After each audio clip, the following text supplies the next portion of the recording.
Mark and John's Gospels. The next evening, when the Sabbath ended, Mary Magdalene and Salome and Mary, the mother of James, went out and purchased burial spices to put on Jesus' body. Very early on Sunday morning, they came to the tomb. On the way, they were discussing who would roll the stone away from the entrance of the tomb. When they arrived, they looked up and saw the stone, a very large one, had been rolled aside. They entered the tomb, and there on the right was sitting a young man clothed in a white robe. The women were startled. But the angel said, "Do not be surprised. You are looking for Jesus, the Nazarene, who was crucified. He isn't here. He has been raised from the dead. Look, this is where they laid his body. Now go and give this message to his disciples, including Peter. Jesus is going ahead of you to Galilee. You will see him there, just as he told you before he died."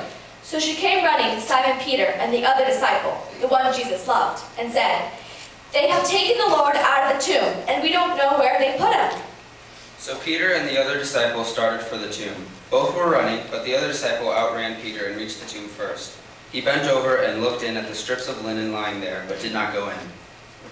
Then Peter came along behind him and went straight into the tomb. He saw the strips of linen lying there, as well as the cloth that had been wrapped around Jesus' head. The cloth was laying still in place, separated from the linen.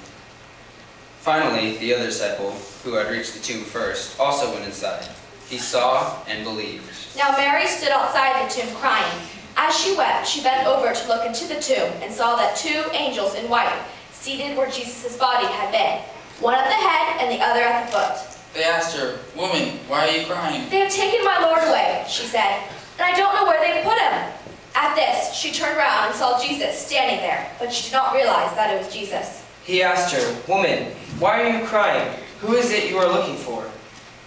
Thinking he was the gardener, she said, "Sir, if you've carried him away, tell me where you've put him, and I will get him." Jesus said to her, "Mary." She turned towards him and cried out in Aramaic, "Rabboni!" Jesus said, "Don't keep clinging to me, for I have not yet ascended to my Father. Go instead to my brothers and tell them, I am ascending to my Father and your Father, to my God and your God." Mary Magdalene went to the disciples with the news, "I have seen the Lord," and she told them what he had said to her. Jesus,